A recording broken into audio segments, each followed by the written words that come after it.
고린도전서 8장 1절에서 13절까지의 말씀 제가 봉독하겠습니다. 우상의 제물에 대하여는 우리가 다 지식이 있는 줄을 아나 지식은 교만하게 하며 사랑은 덕을 세우나니 만일 누구든지 무엇을 아는 줄로 생각하면 아직도 마땅히 알 것을 알지 못하는 것이요. 또 누구든지 하나님을 사랑하면 그 사람은 하나님도 알아주시느니라. 그러므로 우상의 제물을 먹는 일에 대하여는 우리가 우상은 세상에 아무것도 아니며 또한 하나님은 한 분밖에 없는 줄 아노라. 비록 하늘에나 땅에나 신이라 불리는 자가 있어 많은 신과 많은 주가 있으나 그러나 우리에게는 한 하나님 곧 아버지가 계시니 만물이 그에게서 났고 우리도 그를 위하여 있고 또한 한 주 예수 그리스도께서 계시니 만물이 그로 말미암고 우리도 그로 말미암아 있느니라. 그러나 이 지식은 모든 사람에게 있는 것은 아니므로 어떤 이들은 지금까지 우상에 대한 습관이 있어 우상의 제물로 알고 먹는 거로 그들의 양심이 약하여지고 더러워지느니라. 음식은 우리를 하나님 앞에 내세우지 못하나니 우리가 먹지 않는다고 해서 더 못 사는 것도 아니고 먹는다고 해서 더 잘 사는 것도 아니니라.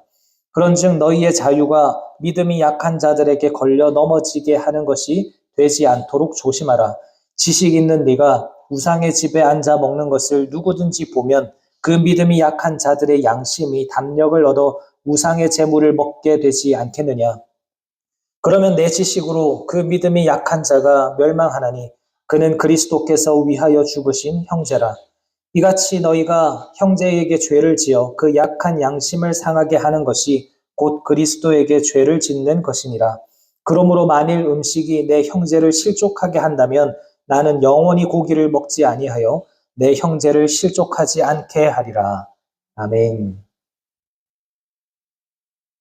이 시간 본문의 말씀을 가지고 사랑 안에서 지어져가는 공동체, 사랑 안에서 지어져가는 공동체라는 제목으로 함께 하나님 말씀을 상고하고자 합니다.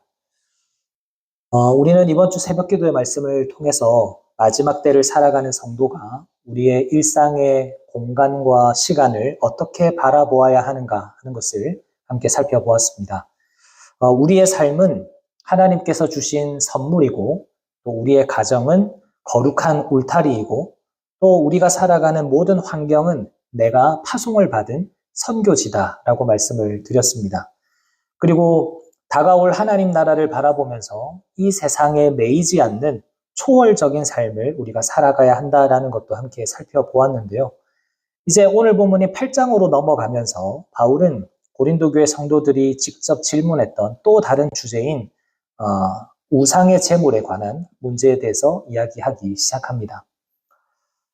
그 당시 고린도는 우상의 신전들이 굉장히 많이 있었습니다.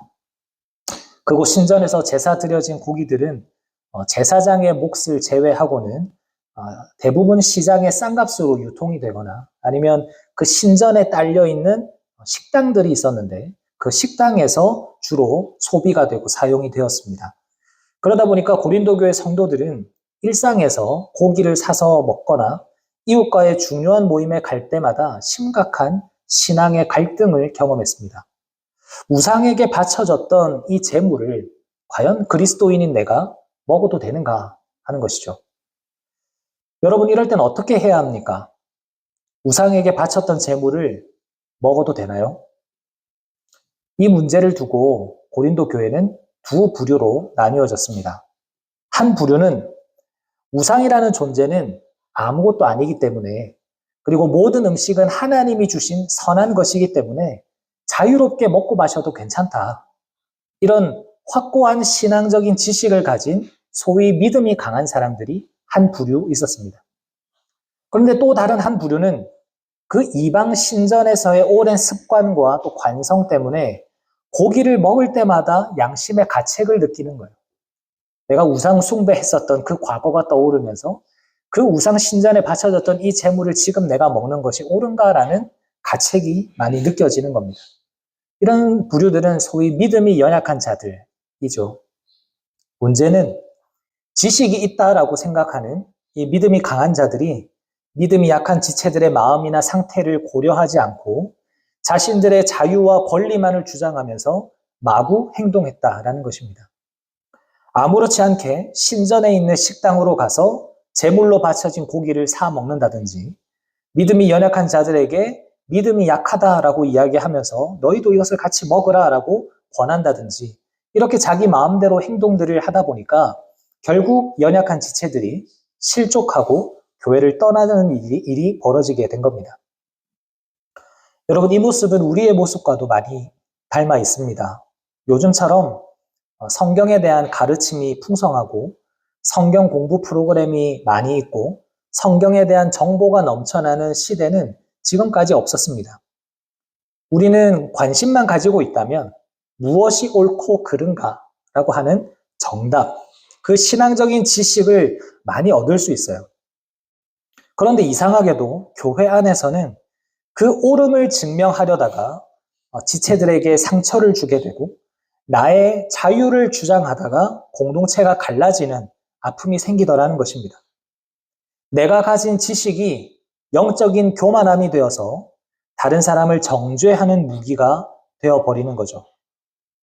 그렇다면 하나님께서 우리에게 주신 이 지식과 우리의 자유를 우리는 교회와 일상 가운데에서 어떻게 사용해야 할까요?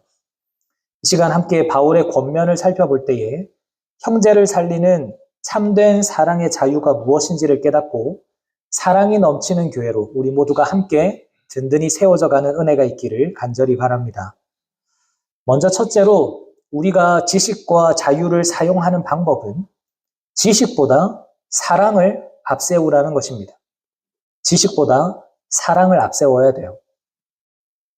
오늘 본문에서 바울은 우상의 제물을 먹어도 되는가?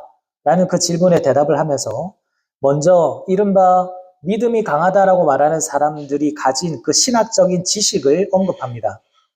그리고 바울은 그들이 가지고 있는 그 옳은 지식, 정답이라고 말할 수 있는 그 지식이 원칙적으로는 옳은 것이다라고 쿨하게 인정을 합니다.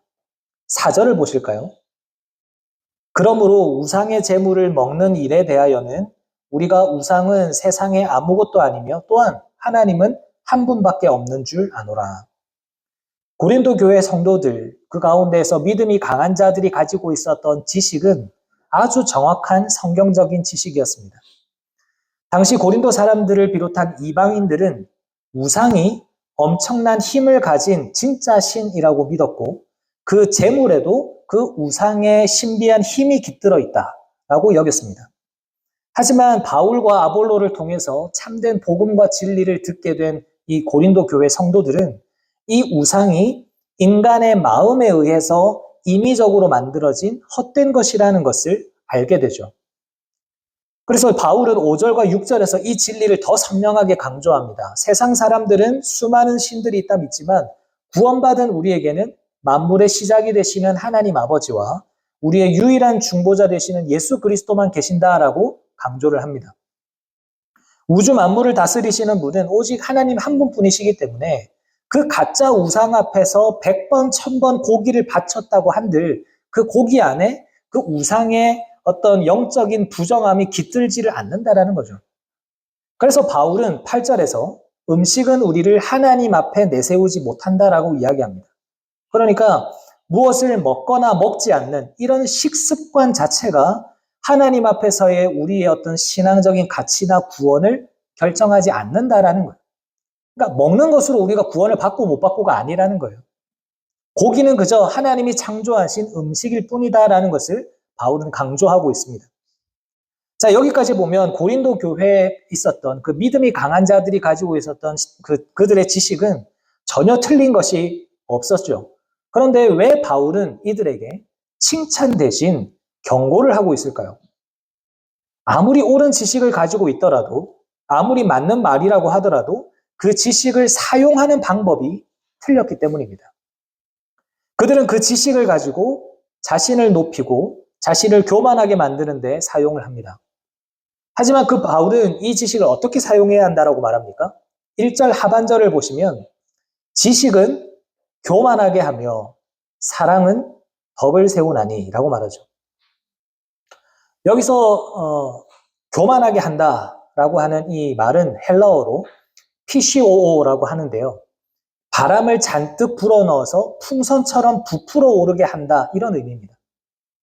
그러니까 알량한 성경적인 지식이나 어떤 신학적인 것을 조금 알고 있다는 것만으로 스스로 영적인 우월감에 빠져서 속에는 사랑이라는 알맹이가 전혀 없음에도 불구하고 겉만 잔뜩 부풀어 오른 풍선처럼 이렇게 부풀어 있는 그런 빈 깡통 같은 상태를 말하는 겁니다.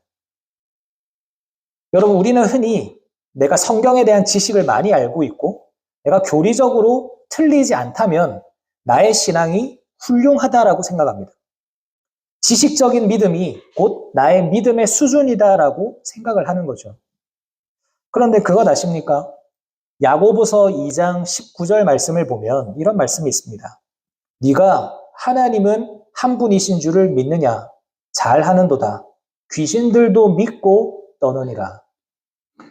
여러분, 사단이나 귀신들도 하나님을 믿는다라고 말합니다. 믿고 떠느니라 라고 하니까 하나님을 믿는데요. 하나님의 존재를 너무나 잘 압니다. 이 세상에 참된 신은 하나님이신 것을 귀신들도 알아요. 실제로 누가복음 8장에서 거라사 광인을 고치시기 위해서 예수님께서 가셨을 때 그 광인 안에 있던 군대 귀신이 예수님을 향해서 뭐라고 이야기합니까? 지극히 높으신 하나님의 아들 예수여, 당신이 나와 무슨 상관이 있나이까? 이렇게 얘기하죠. 예수님이 하나님의 아들이신 줄을 귀신은 아는 겁니다. 그런데 그 귀신들의 지식에는 뭐가 없어요? 하나님을 향한 사랑이 없고 지체를 향한 사랑이 없고 그 사랑을 실천할 수 있는 행함이 있는 믿음이 없는 겁니다. 그러니까 아무리 지식적인 믿음이 충만하고 완전한 성경적인 지식을 알고 있다고 하더라도 그 지식으로 사랑을 세우지 못하고 사랑을 실천하지 못하면 결국 귀신과 다를 바 없는 믿음이다라는 거예요. 고린도 교회 가운데 믿음이 좋다고 자부하던 사람들이 바로 이 함정에 빠지게 됩니다. 그들은 우상은 아무것도 아니다라는 것, 우상에게 바쳐진 고기도 결국은 음식일 뿐이다라는 것, 이런 올바른 지식은 가지고 있었지만 그 지식을 가지고 자신들의 권리나 자유를 정당화하는 데에만 사용을 했습니다. 그 지식을 무기 삼아서 연약한 형제들을 향해서 어떻게 아직까지 그런 미신 가운데 있느냐, 아직까지 왜 그렇게 신앙이 연약하냐, 그렇게 지체들을 지적하고 판단하면서 결국 교회 공동체를 무너지게 하는 그런 심각한 죄를 범하고 있었던 겁니다. 사랑하는 여러분, 우리는 이 말씀 앞에 우리를 돌아보아야 합니다. 신앙생활을 오래 하고 훈련을 받으면서 우리 안에 말씀의 지식이 쌓여져 가는 것은 참 복된 일입니다. 말씀을 많이 아는 것은 좋은 일이에요. 하지만 우리가 기억해야 하는 것은 내가 가진 그 지식이 내 곁에 있는 연약한 형제를 용납하고 품어주는 그 십자가의 사랑 안에서 나타나지 않는다면 그 지식은 결국 나를 우쭐하게 만들고 교만하게 만들고 그 교만함으로 남을 찌르는 무기가 된다는 것입니다. 제가 계속 반복해서 드리는 말씀이지만 교회는 맞는 말을 하는 곳이 아니라 은혜로운 말을 하는 곳입니다. 혹 우리 안에 이런 모습이 있었다면 겸손히 우리가 주님 앞에 나아가서 회개해야 돼요. 하나님이 주신 말씀과 그 지식을 우리가 잘 붙들어야 되겠지만 그것을 나의 옳음을 증명하는 도구로 사용하는 것이 아니라 사랑의 도구로서 공동체를 아름답게 세워가는데 그것을 사용해야 한다는 것입니다. 은혜로운 말, 사랑의 말을 통해서 우리 교회 공동체를 아름답게 세워가는 우리 모두가 다 되시기를 간절히 바랍니다. 둘째로 우리가 지식과 자유를 사용하는 방법은 형제의 약함을 배려해야 된다는 것입니다. 형제의 약함을 배려해야 돼요.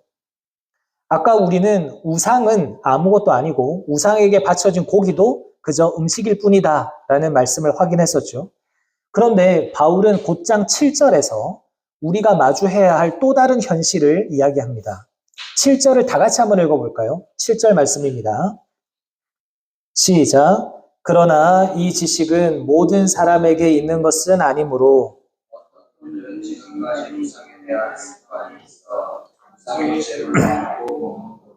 그들의 양심이 약하여지고 더러워지느니라. 여러분, 우리가 기억해야 할 것은 우리가 예수 그리스도를 믿고 구원을 받아서 의롭다 함을 받은 그 은혜, 구원의 은혜는 모든 성도들에게 동일하게 주어진 것입니다. 하지만 하나님께서 각 사람에 따라서 믿음의 분량, 그리고 말씀의 분량, 그 지식의 분량을 조금씩 다르게 주셨어요. 다르게 주셨고 처한 상태에 따라서 다르게 허락하셨습니다. 고린도 교회 안에는 우상 숭배의 배경에서 평생을 살다가 이제 막 주님을 만난 초신자들이 있었습니다. 이들은 지식이 부족했기 때문에 시장에서 고기를 사거나 모임에 가서 음식을 먹을 때마다 여전히 우상에게 바쳐졌던 재물이라는 사실 때문에 늘 마음이 불편했습니다. 그런데 지식이 있다고 자부하던 사람들이 어떻게 행동했습니까? 본문 10절을 보면 지식 있는 네가 우상의 집에 앉아 먹는 것을 누구든지 보면 그 믿음이 약한 자들의 양심이 담력을 얻어 우상의 재물을 먹게 되지 않겠느냐. 당시 고린도 사회에서 사회적 지위가 높고 또 성경적 지식이 많았던 사람들에게는 이방 신전에서 그 이방 신전에 있는 식당에서 비즈니스 모임을 가지고 자신들 지인들과 함께 식사 모임을 가지는 것, 그것은 너무나 자연스러운 사회 활동이었습니다. 우상은 가짜고 고기는 고기일 뿐이니까 제사에 드려졌던 고기 정도야 먹으면 뭐 어때? 아무렇지 않게 그곳으로 가서 식사를 하고 교제를 하고 그렇게 모임을 가졌다라는 거죠. 문제는 믿음이 연약한 지체가 그 모습을 보았을 때입니다. 믿음이 좋은 사람은 그것이 아무렇지 않다라는 것을 아니까 당당하게 행동을 하지만 믿음이 연약한 자들은 그 가운데에서 묘한 담력을 얻게 됩니다. 묘한 용기를 얻어요. 여기서 말하는 담력, 용기는요, 담대한 믿음을 의미하는 것이 아니라 부정적인 용기를 의미합니다. 부정적인 용기. 야, 우리 교회에서 믿음이 좋다던 저 사람도 저기 신전에 가서 마음껏 먹고 마시는구나. 나도 저기 가서 먹고 마셔도 괜찮은가 보다. 라고 생각해서는 그 우상과 재물에 대한 올바른 지식과 판단을 갖추기 전에 그곳에 가서 먹고 마시는 일이 생기는 거죠. 그러다 보면 어떤 일이 생겨야 합니까? 여전히 내 마음 가운데에는 우상에 대한 문제가 해결되지 않았기 때문에 우상의 재물을 먹는 것에 대한 정죄감, 자책하는 마음이 계속 생겨나게 되고 그러다가 우상 숭배의 유혹에 빠져서 신앙이 흐트러지고 무너지게 되는 것입니다. 그러니까 9절 말씀을 보면 너희의 자유가 믿음이 약한 자들에게 걸려 넘어지게 하는 것이 되지 않도록 조심하라 이렇게 이야기를 하는데 고린도 교회의 상황이 딱 그런 거예요. 믿음이 좋다라고 말하는 사람들의 그 자유로운 삶의 모습이 믿음이 연약한 자들에게 걸림돌이 되고 있는 겁니다. 사랑하는 여러분, 이러한 일들은 오늘날에도 많이 나타납니다. 오늘날 우리 그리스도인들에게도 복음 안에서 허락된 수많은 자유의 영역들이 있습니다. 성경이 죄라고 규정하고 있지 않는 수많은 문화적인 즐거움이나 취미생활, 소비생활, 이런 내 신앙의 수준과 지식으로는 넉넉하게 소화할 수 있고 신학적으로도 아무런 문제 없는 그런 정당한 권리들이 많이 있어요. 내가 내 돈 가지고 내 문화생활 즐기는데 무엇이 문제냐? 내가 신앙인으로서 이런 취미생활 가지는 것이 무슨 죄가 되느냐? 이렇게 생각할 만한 것들이 많이 있다는 거죠. 예를 하나 들어보면 만약 제가 제 돈으로 정당하게 지불하고 산 옷이라고 할지라도 너무나 값비싼 명품 옷을 입고 제가 성도님들을 만나러 다니거나 아니면 이 자리에 서서 설교를 하게 되면 어떤 생각을 하시겠습니까?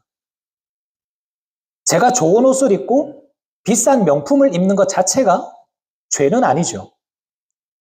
하나님께서 나에게 주신 재정 안에서 내가 내 물건을 사는 일인데 그것이 무엇이 문제가 되겠습니까? 하지만 경제적으로 어려움 가운데 계신 분이거나 믿음이 연약한 새가족분들이 그런 저의 모습을 보면 목회자도 결국 세상의 사치나 허영을 따라 사는구나 라면서 마음에 상처가 생기고 실족하는 일이 생길 수 있는 거죠. 이것은 더 이상 나 혼자만의 자유의 영역이 아닌 것입니다. 그리고 저도 가끔 드라마도 보고 가요도 듣고 합니다. 제가 그렇게 문화생활을 하는 것은 일상의 무게를 잠시 내려놓고 쉼을 누리면서 뭔가 마음을 새롭게 하고 힘을 얻고 재충전하기 위함이 아니겠습니까? 그것 자체는 전혀 문제될 것이 없죠. 하지만 세상 문화에 심각하게 중독되어 있는 청년이나 아니면 연약한 초신자들이 그런 저의 모습을 보면 어떤 생각이 들겠습니까? 야, 저 목사님도 세상 문화 다 즐길 거 다 즐기고 저렇게 사는데 나도 대충 타협하면서 저렇게 세상의 즐거움들을 다 누리며 살아도 문제가 없는 거구나. 이런 영적인 방종에 대한 용기를 얻게 되는 거예요. 한국 교회의 오랜 문제였던 술, 담배 문제는 말할 것도 없죠. 야, 우리 교회 중직자들도 세상 사람들과 똑같이 다 행동하시네. 저 집사님도 저렇게 세상의 성공을 쫓아서 살아가시네. 그러면 나도 대충 타협하면서 즐길 것은 즐기면서 살아가도 괜찮구나. 라는 잘못된 용기가 그들에게 생겨날 수 있다는 거죠.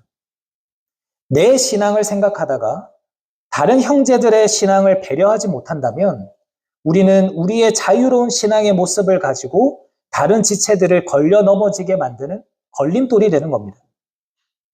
여러분, 지식과 사랑의 결정적인 차이가 바로 여기에 있습니다. 지식은 늘 시선이 상대방에게 가 있어요. 그래서 상대방을 내 기준으로 맞추려고 합니다. 저 사람은 왜 믿음이 없는가? 저 사람은 왜 저렇게밖에 못하는가? 이럴 땐 이렇게 해야지, 저렇게 해야지라고 하면서 상대방을 내 기준에 맞춥니다. 그런데 사랑은 어떻습니까? 사랑은 연약한 지체를 바꾸려고 다그치는 것이 아니라 그 형제를 위해서 나를 바꾸는 것이 사랑입니다. 내 지체가 상처받지 않고 실족하지 않을 수만 있다면 내가 이렇게 살아가는 것도 좋고 저렇게 살아가는 것도 좋다. 그래서 내 권리와 자유를 기꺼이 제한할 줄 알고 절제할 줄 아는 것. 이것이 사랑이라는 거예요. 여러분, 우리의 모습을 한번 돌아보면 좋겠습니다. 그동안 우리는 가정 안에서, 교회 안에서 내 말이 맞다고, 내 말이 옳다고, 내 지식만을 앞세우면서 연약한 지체들의 마음을 아프게 하지는 않았습니까? 주님이 우리에게 진리를 주시고 자유를 주신 것은 내 권리를 마음껏 자랑하고 내 마음대로 살아가도 된다고 주신 것이 아닙니다. 이 시간 나의 자유보다 형제의 연약함을 먼저 생각할 수 있는 사랑의 마음이 우리 가운데 회복되기를 간절히 바랍니다. 맞는 말 하는 나로 인해서 형제를 부끄럽게 만드는 것이 아니라 연약한 지체들의 믿음을 기꺼이 배려함으로써 내가 속한 공동체를 사랑으로 아름답게 세워나가는 우리 모두가 다 되시기를 주님의 이름으로 축원합니다. 마지막으로 생각할 것은 우리가 지식을 그리고 자유를 올바르게 사용하는 방법은 지체를 그리스도의 피값으로 사신 존귀한 존재로 여기는 겁니다. 그러니까 우리 지체를 정말 존귀하고 보배로운 사람으로 인정하면서 그렇게 대하는 거예요. 앞서 우리가 나의 자유가 연약한 지체들을 걸려 넘어지게 할 수 있다라는 말씀을 나누었는데, 그런데 바울은 이 문제를 그냥 단순히 우리가 다른 형제들을 위해서 조금만 더 양보합시다, 배려합시다라는 도덕적인 차원으로 끝을 내지 않습니다. 이 문제가 영적으로 굉장히 심각한 일이라는 것을 11절과 12절에서 지적을 하는데요. 제가 한번 읽어보겠습니다. 그러면 내 지식으로 그 믿음이 약한 자가 멸망하나니 그는 그리스도께서 위하여 죽으신 형제라. 이같이 너희가 형제에게 죄를 지어 그 약한 양심을 상하게 하는 것이 곧 그리스도에게 죄를 짓는 것이니라.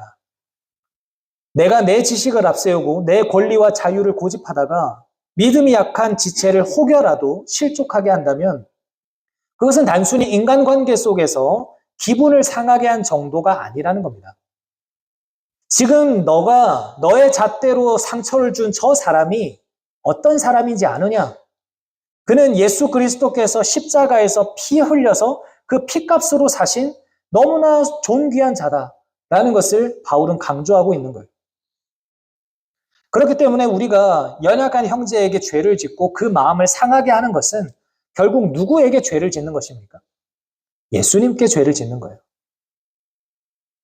우리는 사도행전 9장에서 교회를 핍박하던 사울이 다메섹 도상에서 부활하신 주님을 만나는 장면을 알고 있습니다. 그때 예수님께서 사울에게 나타나셔서 뭐라고 말씀하시죠? 사울아 사울아 네가 어찌하여 스데반을 핍박하느냐 이렇게 말씀하셨나요?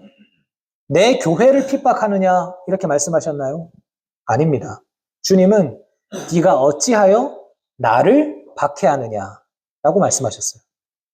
무슨 뜻입니까? 주님은 핍박받고 상처 입은 그 연약한 성도들과 예수님 자신을 동일시하고 계시는 거예요. 내 자녀를 건드리는 것은 곧 나를 건드리는 것이다. 내 피값으로 산 영혼에게 상처를 주는 것은 곧 나에게 상처를 주는 것이다 라는 것이죠. 예수님은 자신의 몸된 교회를 예수님 자신처럼 여기시는 분이십니다. 여러분, 우리는 교회 안에서 나와 생각이 좀 다르다고 해서, 또는 나보다 성경적인 지식이 조금 부족하다고 해서, 또는 다른 지체가 너무나 쉽게 고난 앞에서 무너지는 모습을 보면서 그들을 내 잣대로 너무나 쉽게 판단하고 정죄할 때가 있습니다. 저 사람은 왜 저렇게 믿음이 자라지 않는가? 저 사람은 이제 교회를 오래 다녀서 알 만큼 다 알 텐데 왜 여전히 믿음이 제자리 걸음인가? 내가 가진 기준과 그 지식을 가지고 다른 지체들의 마음을 아프게 하고 그들을 부끄럽게 만듭니다. 그러나 우리가 기억해야 하는 것은 아무리 내가 바라볼 때에 답답해 보이고 연약해 보이는 그런 지체라고 할지라도 예수님은 그 한 사람을 살리기 위해서 자신의 생명을 주신 분이라는 겁니다. 예수님께서 자신의 목숨을 다 내어주어도 전혀 아깝지 않다라고 말씀하신 천하보다 귀한 영혼이 그 영혼이라는 거예요. 이런 차원에서 우리가 하나님이 주신 지식과 자유를 올바르게 사용한다라는 것은 그 지체가 정말로 예수님짜리 인생이다라는 사실, 너무나 보배롭고 존귀한 주님의 자녀라는 그 가치를 발견하는 것입니다. 이 사실을 깨달은 바울이 13절에서 이렇게 선언하죠. 다 같이 한번 읽어보겠습니다. 13절입니다. 시작. 그러므로 만일 음식이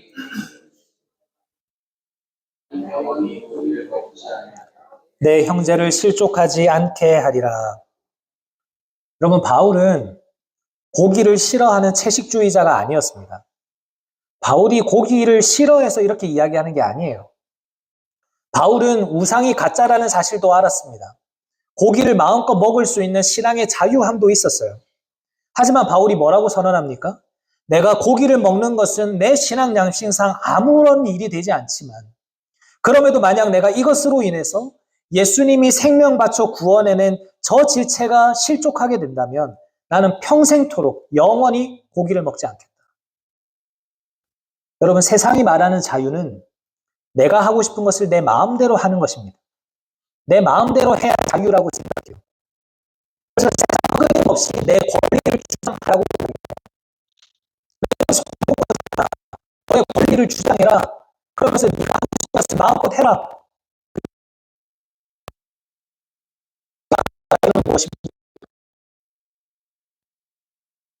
영혼을 살리기 위해서라면 내가 마땅히 누릴 수 있는 그 권리와 자유마저도 기꺼이 십자가 앞에서 포기할 수 있는 것. 그것이 자유이고 십자가의 정신이에요. 우리를 살리신 예수님을 떠올려 보십시오. 예수님은 온 우주의 창조주이십니다. 우리를 심판하실 권리가 있으시고 하늘 보좌를 영원히 하늘 보좌에 계시면서 그 영광을 누리실 수 있는 그런 분이세요.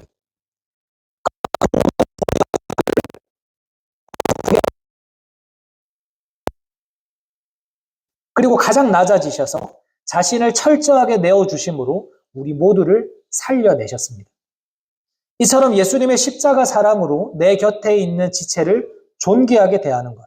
그 지체가 예수님 짤이라는 사실을 기억하면서 그의 약함을 덮어주고 그가 실족하지 않도록 때로는 내 자유도 포기할 줄 아는 것.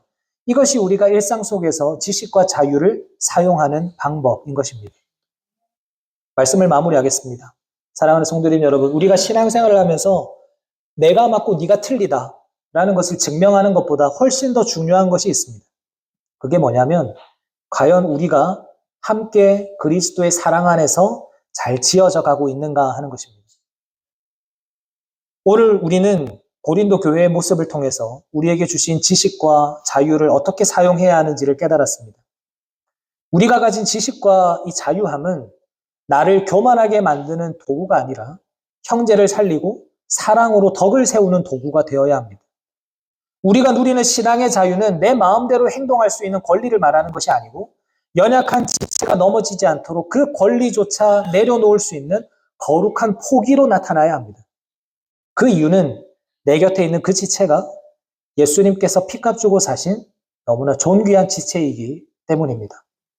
그렇기 때문에 이제 우리의 일상과 교회의 삶 가운데에서 나의 옳음을 증명하고 나의 지식을 드러내기 전에 먼저 나의 형제들, 나의 자매들, 그 지체들의 연약함을 살피고 배려할 줄 아는 우리가 되어야 할 줄로 믿습니다. 우리가 십자가의 마음으로 기꺼이 나를 희생하면서 나아갈 때 비로소 우리 교회는 지식을 다투며 메마른 곳이 되어지는 것이 아니라 서로 존귀하게 여기며 덕을 세우는 사랑의 공동체가 될 줄로 믿습니다. 우리의 삶이 나를 위해서 전부를 내어주신 그 주님의 사랑을 본받아서 형제를 살리고 이웃을 배려하는 복되고 아름다운 삶이 되시기를 주님의 이름으로 축원합니다. 아멘.